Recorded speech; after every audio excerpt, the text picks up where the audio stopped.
બેઠી હોય એવું મેલડી છું. ચોટીલાની ચાવણ માતા લઈને બેઠ્યા હોય, ચાવણ માતા લઈને બેઠ્યા હોય, ભક્તિ કરતા હોય, ચાવણ કરતા હોય, જાતર કરતા હોય, માંડવા કરતા હોય, તમારી ચાવણ રાજી કરતા હોય, તો એની બાજુમાં એક મેલડી બેઠી હોય. હું દરેક ના ઘરમાં, પરિવારમાં, કુટુંબમાં મેલડી હોય ને ઓળખો.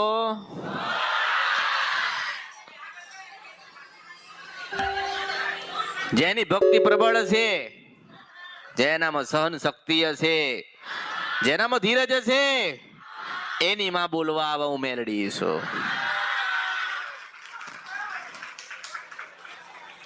માને કેવું છે તો ગમે તે રૂપમાં એને કે છે, સપનામાં એને કે.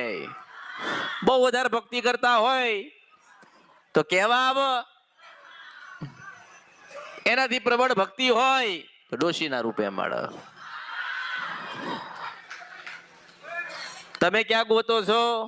મંદિરમાં. તમે ક્યાં ગોતો છો? દીવામાં, ફોટામાં, નિવેજમાં. હું કહું છું તમારા હૃદયમાં, તમારી અંદર જ તમારી માં બેઠી છે, એને ગોતો. માણસે બધે ગોતી લીધું ને, એક વાત અંદર તો ગોતો, ના નીકળે તો મારું નામ મેલડી નહીં. અંદર નથી ગોતતા. આજે ભક્તો ભક્તિ કરતા હોય તો ખોલિયા રમતી હોય હું મેલડી છું. આજે ભક્તો ભક્તિ કરતા હોય તો મેલડી કાંઠે રમતી હોય હું મેલડી છું. મેલડી છે એટલે 1000 પ્રકારની છે, 1000 રૂપવાળી છે, 1000 સ્વરૂપવાળી છે. કોઈ ઉગતા પોરની મેલડી તરીકે પૂજી, કોઈ પરશુ પ્રભાત રાજા કરની વેળા થઈ એટલે દીવો કર્યો, કોઈ મશાણી મેલડીને પૂજી હું મેલડી છું.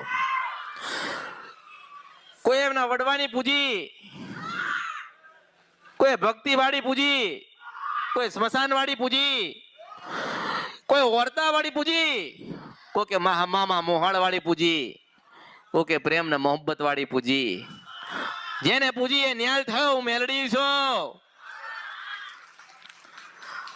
જો તમારી અંદર કોઈ દેવી શક્તિ હોય ને, તમારી અંદર માં હોય ને, તમે ભક્તિ કરતા હોય ને, તમારો વિશ્વાસ, શ્રદ્ધા અને ભાવ અને તમારો તાર તમારી મેલડી સાથે જોડી ગયો હોય તો આ દુનિયાની વાતોમાં આવતા નહીં ને આપણી મેલડીને ભૂલી જતા ને હું મેલડી છું.